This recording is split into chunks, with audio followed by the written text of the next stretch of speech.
onde é meu lugar. Boa noite, irmãos. Estamos aqui na casa do Senhor, né? Agora eu vou sair agradecendo o nome dele.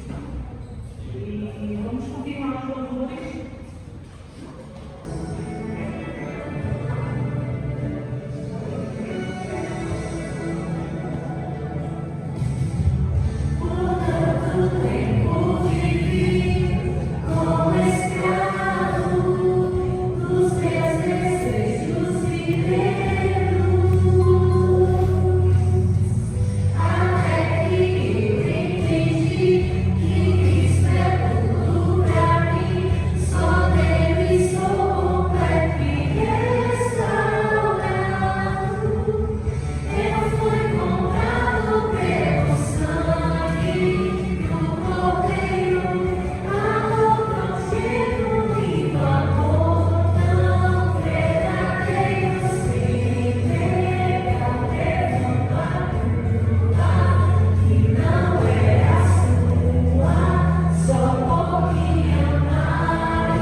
Estamos muito felizes, Senhor, porque estamos aqui na tua casa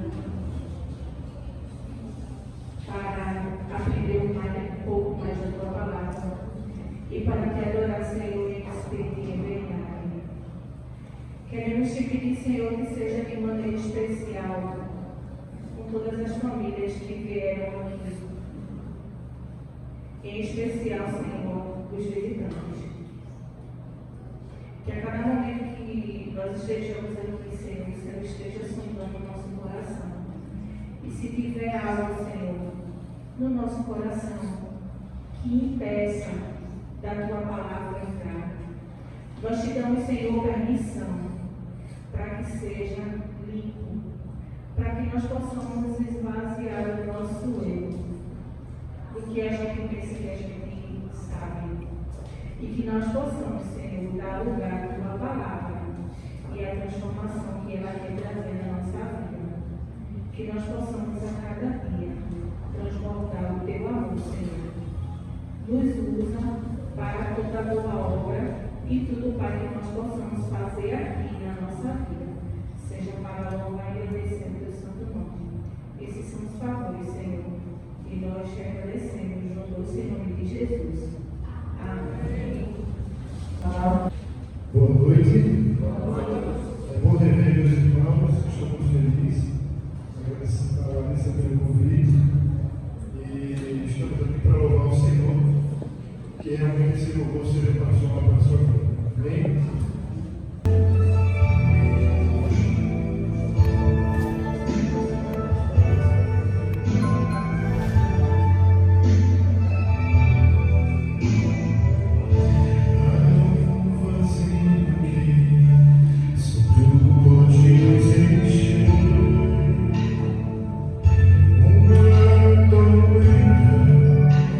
Que pode estar calma.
Doados por aqueles que acreditam e que estão confiantes de que tudo será usado para a glória da tua glória. Abençoa, Senhor, cada doador, isso pedimos em nome de Jesus.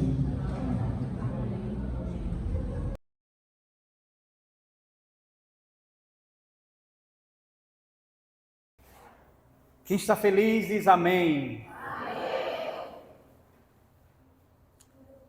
Que bom, depois de um longo e tenebroso inverno, nós estamos aqui mais uma vez. Nós vamos iniciar nessa noite uma série, primeira série do ano, que foi difícil. Eu tinha 2 séries prontas, engatilhadas, e eu fiquei na dúvida, a gente vai estudar o livro de Romanos ou vai estudar o livro de Eclesiastes? O livro de Romanos é teologia, negócio massivo, negócio bem, como é que eu posso dizer? Para fazer a gente pensar. O livro de Eclesiastes falaria sobre a vida. Qual é o sentido da vida? Segundo a Bíblia, segundo Salomão, que nós entendemos que foi o autor do livro de Eclesiastes. E quando foi hoje pela tarde, por algum motivo, a gente mudou a série. E eu tive que, de última hora, pode colocar o slide, por favor? Porque eu vou deixar Eclesiastes para outra oportunidade. Eu queria fazer Eclesiastes com vocês, muito importante, mas fui impressionado a falar sobre o livro de Jonas, e o livro de Jonas é um pouco desafiador.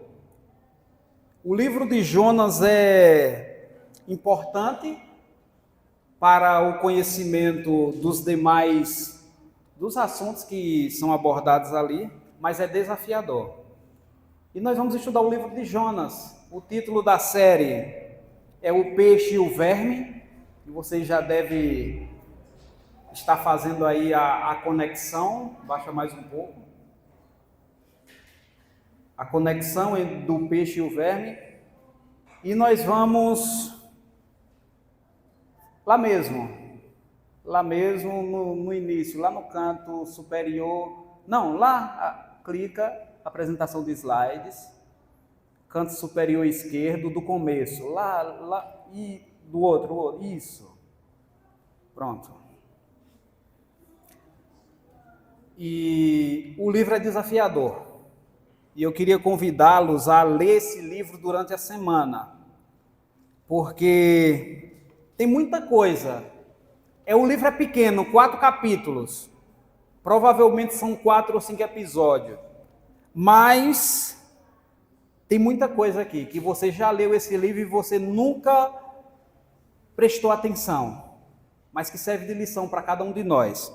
Tá bom? Então já abre sua Bíblia no livro de Jonas. Fica ali depois de Daniel, naquele meio ali.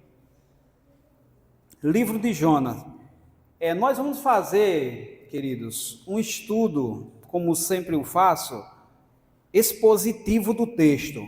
Então vocês vão perceber que é quase verso a verso, a gente vai estar lendo aqui e olhando esse livro. Porque é importante o estudo da Bíblia de forma expositiva. Nós temos uma deficiência no mundo cristão que é de Bíblia. Temos muitas Bíblias à disposição, mas nós não estudamos o texto. Algumas vezes apenas lemos o texto bíblico e não estudamos. E quando a gente lê o texto, as janelas do conhecimento do céu se abrem para nós. Vamos lá? Esse é o livro de Jonas. O livro de Jonas é uma narrativa singular. E muitas vezes parece que o livro não segue, Jonas não segue o padrão apropriado ou comum dos profetas do Antigo Testamento. E o livro apresenta a história de um profeta que rejeita, a princípio, a missão que lhe foi dada, mas depois ele volta atrás, depois de um certo enredo, ele volta atrás e completa a missão que lhe foi dada. O nome Jonas significa pomba. Sabia disso? O nome Jonas significa pomba. Os nomes bíblicos, eles são relevantes para o texto, para a época. Então, o nome que a pessoa colocava tinha a ver com seu caráter, ou com alguma coisa que ele estava rodeado. Então, Débora, abelha, né? Ela era como se fosse uma abelha operária, diligente. Né? Então, Jonas, o significado do nome Jonas é pomba, que é relacionado ao sacrifício. Certo? Outra coisa interessante aqui para a gente saber, e eu já disse a vocês, e eu vou explicar o porquê, foi muito boa essa água, estou me recuperando ainda de uma virose. Jonas é um profeta diferente. Dentro do Antigo Testamento, apenas 2 profetas, dentro do meu conhecimento, que são iguais no que eu vou dizer agora, é Jonas e Elias, porque são profetas enviados para uma nação não israelita. Então a função do profeta de Deus era pregar para o povo de Deus. Todos os profetas ele ia pregar para o povo de Deus, exortar, ensinar, corrigir. Mas Jonas e Elias, apenas esses 2 tiveram uma missão um pouco que diferente. Eles foram pregar a povos que não eram israelitas. Vamos passar e ver. Então, quando a gente inicia o capítulo de Jonas, o verso já vai dizendo: a palavra do Senhor veio a Jonas, filho de Amitai, dizendo. Então, esse é o primeiro verso, que tem muita coisa aqui, mas eu passei, foi? Pode voltar para lá. Isso. Está dando spoiler já do... Isso. Vamos lá. A palavra do Senhor veio a Jonas, filho de Amitai. Quando diz que ele era filho de Amitai, em hebraico Emet, que significa filho da fidelidade. Mas parece que o nome do pai de Jonas não reflete muito o caráter de Jonas. Porque quando nós vamos ver esse filho da fidelidade, ele não é tão fiel à palavra do Senhor. Mas para aqueles que não sabem, Jonas aparece também em outros livros da Bíblia. E eu gostaria de ver com vocês aqui, estou errando o controle aqui, que é justamente, ficou fora aqui, mas vocês abram a Bíblia, 2 Reis, deixa marcado em Jonas, que a gente vai voltar para ele, 2 Reis, capítulo 14, versículo 23 a 25, para a gente entender o contexto de Jonas, tá bom? Para a gente entender o contexto do livro. Então, 2 Reis, segundo livro de Reis, capítulo 14, versículo 23 a 25.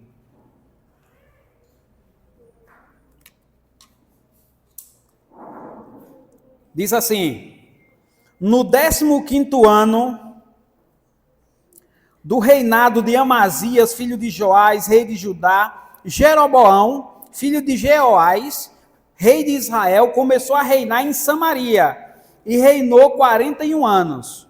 Jeroboão fez o que era mal diante aos olhos do Senhor. Jamais se afastou dos pecados de Jeroboão, filho de Nebate, que esse levou Israel a cometer. Restabeleceu os limites de Israel desde a entrada de Ramate até o mar de Arabá, segundo a palavra do Senhor de Israel, anunciada por meio de seu servo Jonas, filho de Amitai, o profeta que era de Gat-Hefer.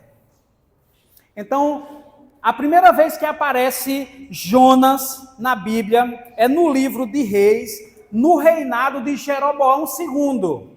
Eu acho que vocês viram no texto aí que Jeroboão era filho, Jeroboão fez o que era mal, igual o seu pai Jeroboão. Então é Jeroboão II.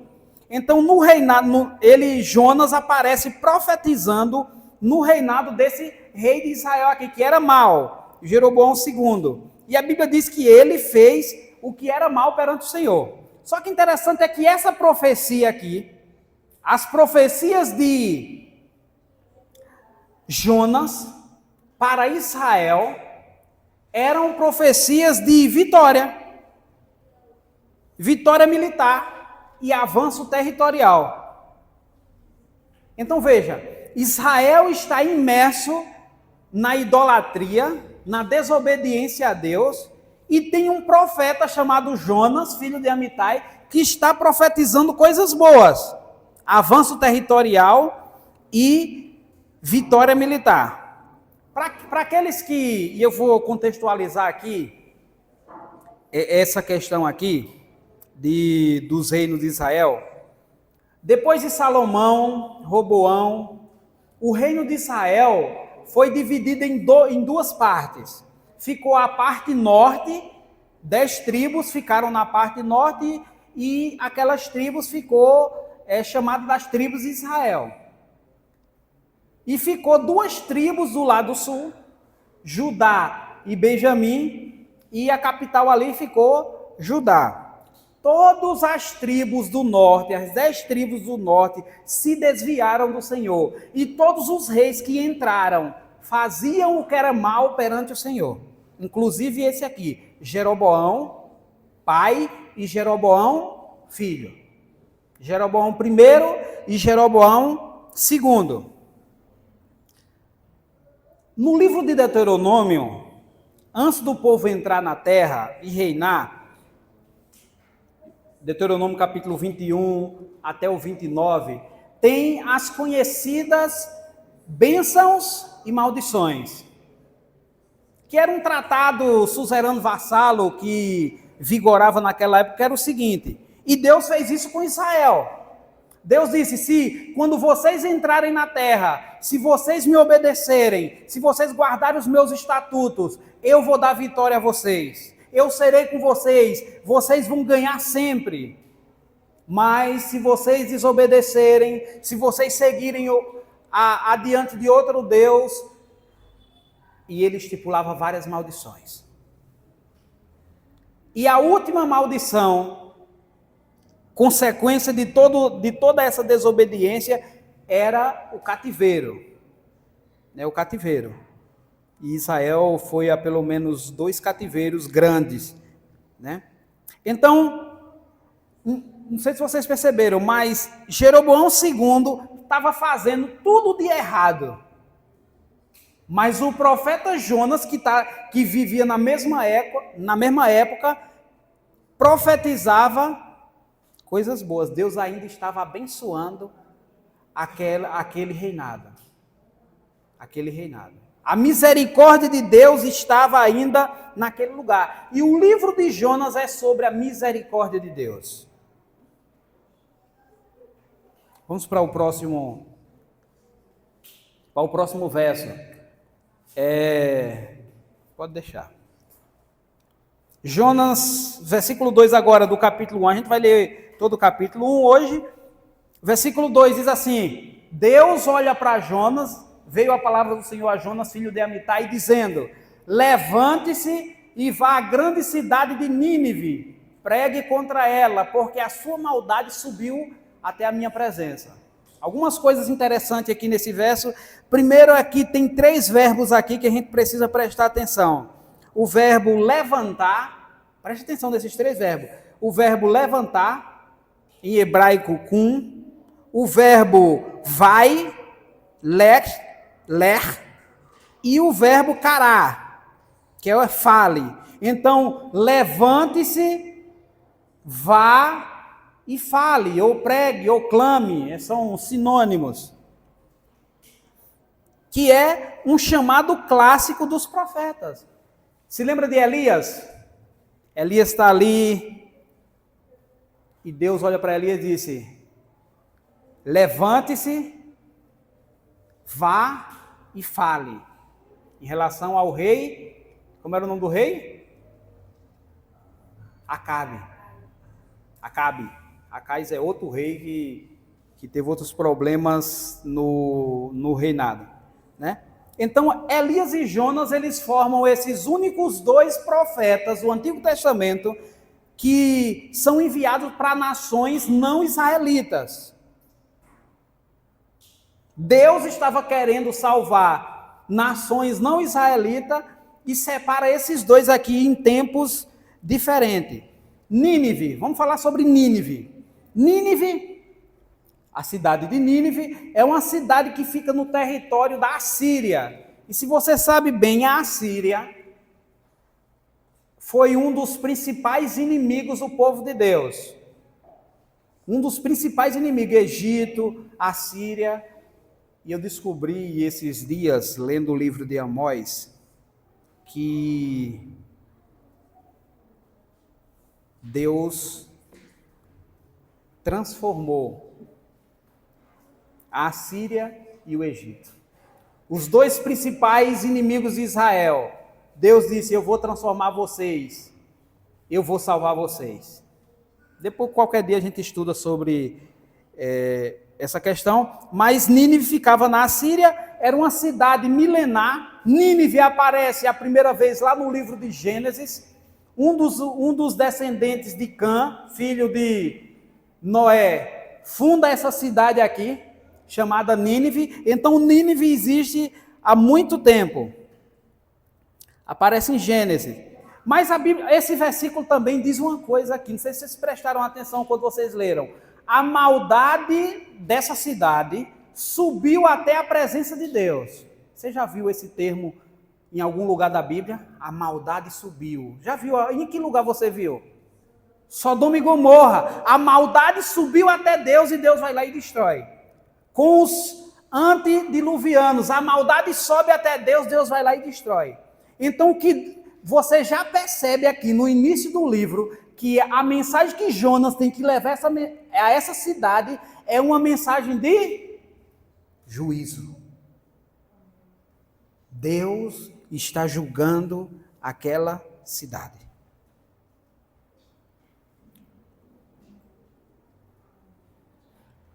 Era uma cidade, Nínive, era uma cidade muito violenta. Sabe o que foi que os ninivitas fizeram uma certa vez com outra cidade que eles foram dominar? Não estavam gostando do pessoal lá.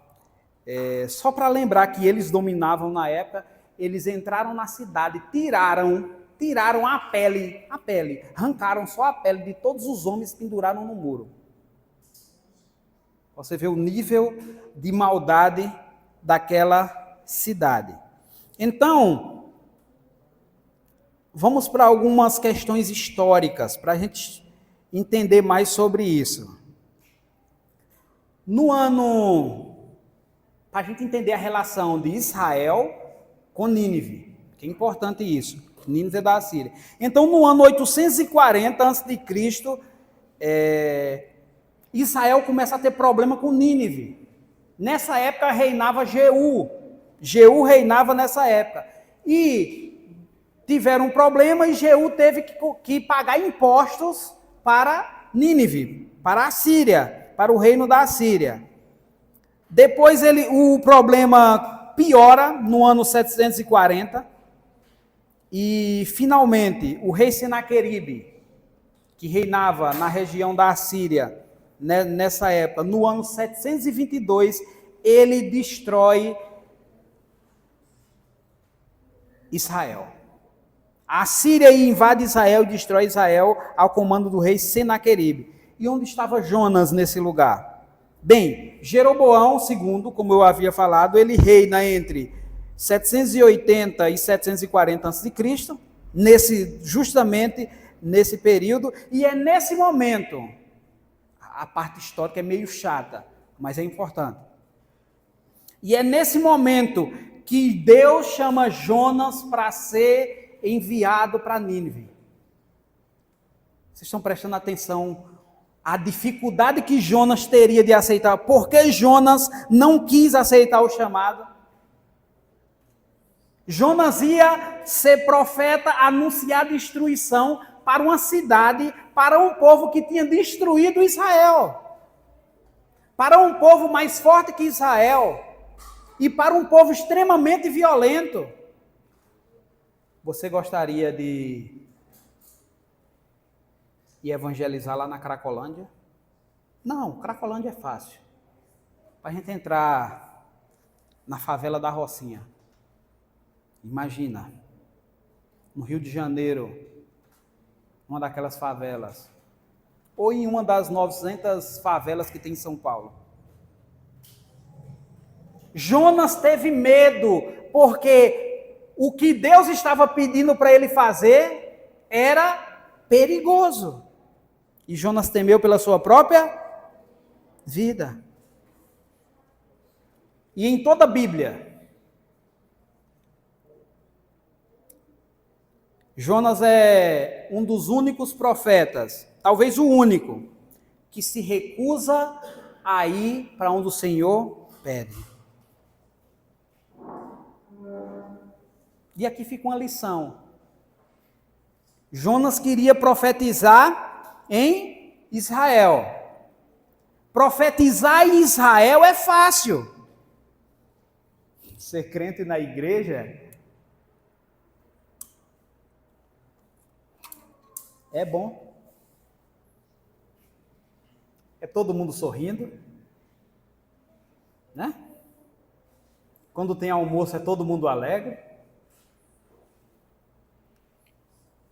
Mas ninguém quer ir lá para fora falar. Pregar aqui na igreja é bom, tem ar-condicionado. Vocês já são cristãos, particularmente vocês, nós pensamos quase a mesma coisa em relação ao cristianismo, às doutrinas de Deus. É fácil. Mas Jonas está sendo chamado para pregar num lugar em que era totalmente diferente. E esse é o desafio. Sabe o que a Bíblia diz? Deixa eu passar aqui. Foi muito. Jonas, versículo 3 a 5, se levantou, mas para fugir da presença do Senhor para Tarsis. Desceu a Jope e encontrou um navio que ia para Tarsis. Pagou a passagem e embarcou no navio para ir com eles para Tarsis. Não foi longe da presença do Senhor. Mas o Senhor lançou no mar um forte vento e levantou-se uma tempestade tão violenta que parecia que o navio estava a ponto de se despedaçar. Então os marinheiros ficaram com medo e clamavam cada um a seu Deus, lançaram ao mar as cargas que estavam no navio, mas para que ficasse mais leve. Jonas, porém, descido ao porão do navio, havia se deitado e fazia o quê? Dormia. A palavra do Senhor veio a Jonas. Ao invés de aceitar Jonas, foge. Jonas decide fugir. Ele não queria ir para Nínive. E só a título de curiosidade, Nínive é a atual hoje cidade de Mossul, no Iraque. Então Deus disse, vai para ali. E Jonas foi para Tarsis, região da Espanha. Totalmente diferente. Deus diz, vai para o Oriente. Ele vai para o Ocidente.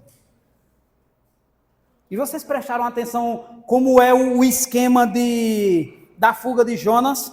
A Bíblia diz que primeiro ele desce para Jope. Depois ele desce para o porão do navio, na tentativa de se esconder de Deus. E depois ele desce para o fundo do mar. Achou que descendo, Deus não iria vê-lo. Ele fugiria da presença do Senhor. Mas Jonas é profeta. Mas o que é ser profeta? Se você olhar para Êxodo 4, se você olhar para Êxodo 34, você vai perceber o seguinte: ser profeta é ser a boca de Deus. É falar o que Deus mandar falar. Não é o que pensa, é o que Deus mandar falar. É por isso que a todos os profetas, quando eles, vocês podem perceber nos profetas maiores e menores, na divisão da nossa Bíblia, sempre tem uma frase comum a todos eles quando eles vão dar sua mensagem. Qual frase é? Que é a fórmula do mensageiro. Assim diz o Senhor. Porque o profeta é a boca de Deus. Grava isso. Profeta é a boca de Deus. Ko-amar Adonai. Assim diz o Senhor. Era isso que a fórmula do mensageiro. Não era o que o mensageiro queria. Não era o que o mensageiro achava. Mas era aquilo que Deus mandou. E Jonas foge justamente por conta disso. Porque Deus está colocando Jonas numa situação de inevitável morte. Não sei se vocês perceberam. Jonas não responde a Deus. Fica calado. Deus diz: levanta e vai. Jonas fica calado. Ele não quer ser a boca de Deus. Achando que quanto mais fundo ele for, vai se esconder. Quantos de nós não fazemos como Jonas? Vamos fundo, fundo, fundo, tentando se esconder de Deus. Mas se Jonas tivesse lido o salmista Davi, Jonas entenderia que não podemos fugir da presença do Senhor. Não adianta fugir. Se eu subir até o céu ou descer até o mar, Deus vai estar lá. Não adianta fugir da presença do Senhor. Paulo, ele contextualiza a mesma frase do salmista da presença do Senhor, dizendo: nada pode nos separar do amor de Deus. A Bíblia diz claramente, nesses versos aqui, o Senhor lançou sobre o mar um forte vento. O Senhor manda uma tempestade. Todo mundo aperreado. E Jonas estava dormindo. O capitão do navio se aproximou de Jonas e lhe disse: o que está acontecendo com você? Agarrado no sono? Levante-se. Invoque o seu Deus. Talvez assim seu Deus se lembre de nós para que não pereçamos. Dois verbozinhos aqui. Levantar e invocar, que é o mesmo verbo para falar, para clamar. Deus diz no início: Jonas, levante e clame contra Nínive. Aqui o capitão do navio está dizendo: levante-se e clame. E quando o capitão diz isso, Jonas lembra que Deus também tinha pedido isso. Sabe o que é que Jonas faz? De novo, ele fica quieto. Os marinheiros então, versículos 7 a 10, é porque a configuração está certinha, mas não sei o que aconteceu. Mas vamos lá, mas você pode ir na sua Bíblia aí ver. Jonas 1, 7 a 10. Os marinheiros diziam uns aos outros: vamos lançar sorte para descobrir quem é culpado desse mal que caiu sobre nós. Lançaram sorte, e a sorte caiu sobre quem? Sobre Jonas. Então lhe disseram: agora nos diga quem é culpado desse mal que nos aconteceu. Qual é a sua ocupação? De onde você vem? Qual é a sua terra? De que povo você é? Dessa vez Jonas quebra o silêncio e fala. Jonas respondeu: eu sou hebreu e temo ao Senhor, Deus do céu, que fez o mar e a terra. Então os homens ficaram com muito medo e lhe perguntaram: o que é isso que você fez? pois aqueles homens sabiam que Jonas estava fugindo da presença do Senhor, porque ele havia lhes contado. Primeira coisa, Jonas esconde a profissão. Ela para ele dizer, eu sou profeta de Deus. Ele diz o quê? Eu sou um adorador, eu temo ao Senhor. Esconde quem ele é. Interessante que Jonas é chamado para denunciar, para pregar contra a maldade da cidade de Nínive. Mas o Jonas desobedece, vai para o barco e traz maldade sobre o pessoal que estava no barco. Vamos continuar? Continuando do versículo 11 e 12, então lhe perguntaram, o que devemos fazer com você para que o mar se acalme? Disseram isso, porém, porque o mar ia se tornando cada vez mais tempestuoso. Jonas respondeu, peguem-me, leve-me para Nínive. Foi isso? Jonas respondeu, eu vou fazer uma oração agora e vai tudo se resolver. Foi isso? O que é que ele diz? Me lancem no mar, então o mar ficará calmo. Porque eu sei que por minha causa grande tempestade caiu sobre vocês. Detalhe. Jonas poderia, nesse momento, se arrepender do que tinha feito e aproveitar a oportunidade de fazer uma grande pregação para aquelas pessoas e dizer, se convertam, Deus mandou a tempestade, mas eu me arrependi e Deus vai nos salvar. Ele não fez. Jonas poderia dizer, me leve para Nínive, porque eu estou desobedecendo ao Senhor, era para ir para lá e eu não fui, é por isso que está acontecendo isso. Mas o que é que Jonas diz? Me joguem no mar. Ou seja, Jonas preferia morrer do que ir para Nínive. Jonas preferia morrer do que ir pregar a palavra de Deus. Sabe qual é o mais interessante?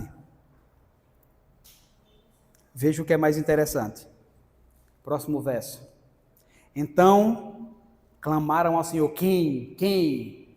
O pessoal que estava no navio, que não era israelita, que não era das tribos que o Senhor chamara para ser representante seu. Então eles clamaram ao Senhor, eles, os incrédulos, os gentios, eles oraram ao Senhor e disseram, Senhor, rogamos que não nos deixe perecer por causa da vida desse homem. Não faça cair sobre nós o sangue desse inocente, porque tu, Senhor, fizeste o que foi do teu agrado. Perceberam? Jonas disse, me mate. E ele disse, a gente não vai sujar nossas mãos, não. E continuaram jogando coisas no mar. Em seguida, os marinheiros pegaram Jonas e lançaram no mar. E o mar se acalmou. Então, esses homens temeram muito o Senhor. E ofereceram o quê? Sacrifícios a Deus. E fizeram? O pessoal se converte, presta atenção, o pessoal se converte depois de jogar Jonas ao mar. O pessoal oferece sacrifício a Deus, único. Eles eram politeístas, mas agora estão oferecendo sacrifício a um Deus único. Como é que isso pode acontecer?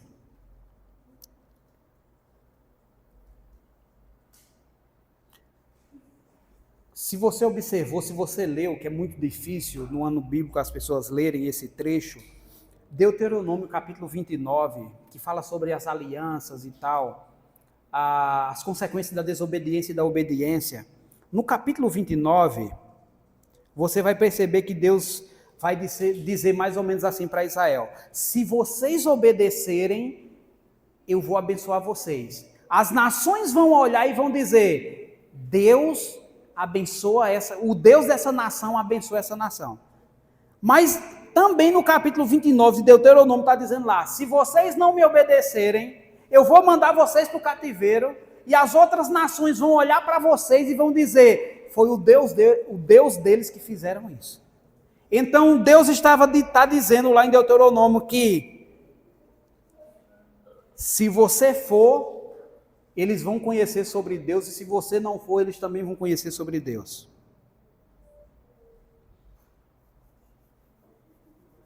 Nas maldições ou nas bênçãos, os povos ao redor de Israel reconheceriam o Deus de Israel.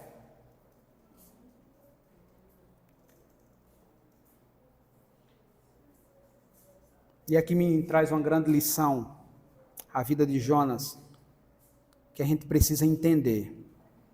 A gente precisa sair dessa cultura cristã pregada aí por aí fora, que Deus só usa os certinhos, que Deus só usa quem está com a vida boa. Na Bíblia tem centenas de exemplos. Jonas é um desses exemplos. Ainda que você faça tudo errado, mas se você continuar insistindo com Deus, Deus pode fazer milagres através de você. Para finalizar, o último texto do capítulo 1, e o Senhor ordenou que o grande peixe, estão pensando que Deus está na ativa direto, é Deus que ordena a tempestade, é Deus que agora que ordena o grande peixe, que o grande peixe engolisse Jonas. E Jonas esteve 3 dias e 3 noites no ventre do peixe. Deus chama Jonas para ser boca dele, para falar. No início, versículo 1, Deus chama Jonas para ser boca dele, para ser profeta dele, para ser testemunha dele. Termina o capítulo Jonas aonde? Calado, dentro da barriga de um grande peixe. Termina Jonas calado no fundo do mar. Ao invés de abrir a boca, de Jonas abrir a boca, quem é que abre a boca agora? O peixe.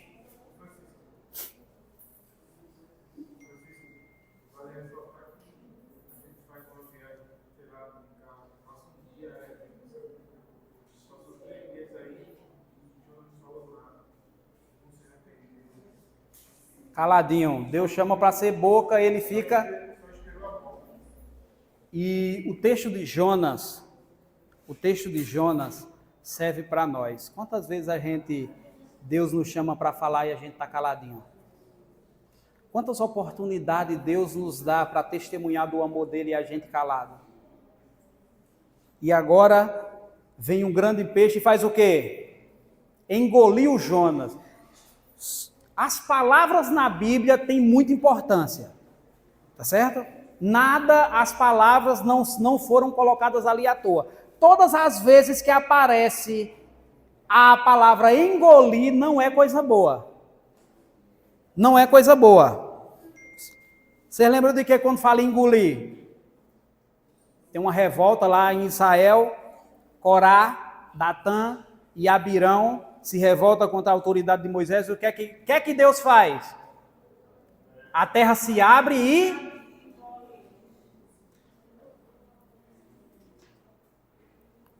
Faraó está perseguindo o povo de Deus passa pelo mar. Quando o exército egípcio está passando pelo mar, o que é que a Bíblia diz que acontece? O mar engole eles. E agora Deus usa o mesmo termo para o grande peixe engolir Jonas. Engolir está relacionado à punição.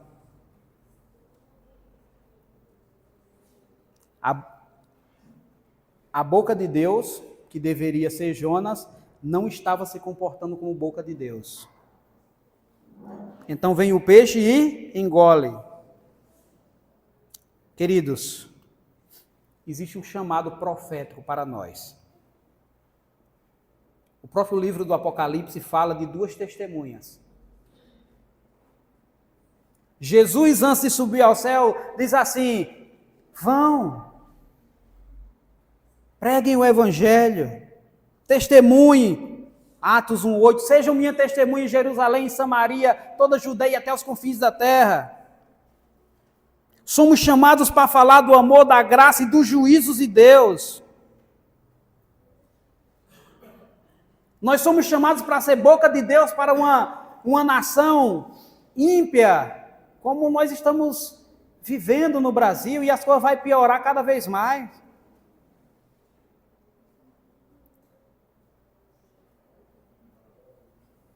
E a gente está fazendo o quê? Ah, mas eu estou chateado. Vai falar de Deus.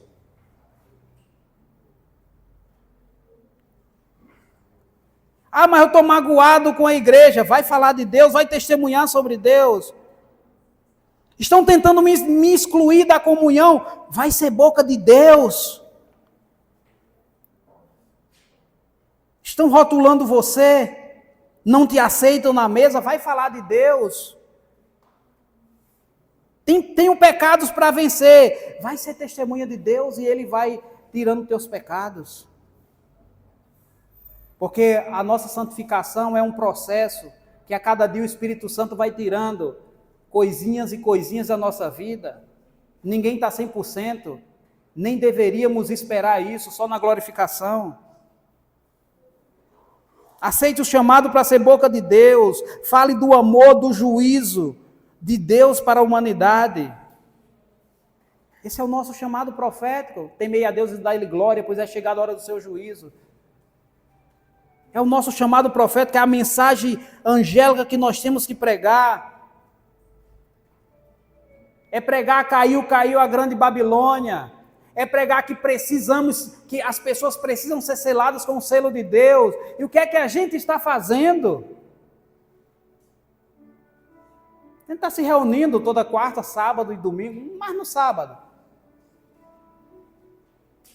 Para engordar espiritualmente.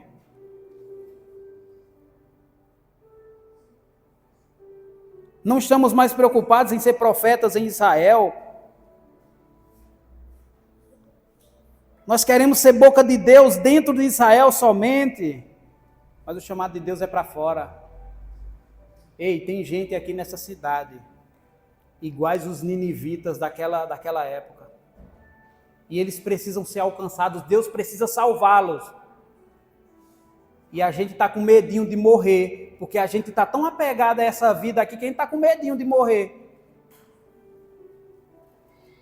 Mas se a gente não for, Deus vai encontrar uma forma de salvá-los. E a gente vai perder a oportunidade de sermos boca de Deus e ser vasos de Deus. Lá fora tem uma Nínive precisando da mensagem. E você quer ir a lugares mais fáceis. Seja boca de Deus. Você tem que olhar para Deus e dizer, eu vou. Cansado, triste, com problemas, mas eu vou. O pessoal está me criticando mas eu vou. Seja testemunha de Deus. Tem uma música que reflete um pouco disso que eu estou falando e que Edson vai cantar agora. Eu quero que você reflita. Quando a música estiver encerrando, a gente fica em pé, a gente ora e vai embora. Tá bom? Por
profeta Jonas. A gente inventa cada desculpa assim. A gente coloca cada empecilho para o teu chamado. Mas eu quero pedir ao Senhor, insista conosco, como o Senhor insistiu com o profeta Jonas. Se for preciso ser lançado ao mar, que seja, mas nós não queremos fugir da tua presença. E essa música que foi cantada agora,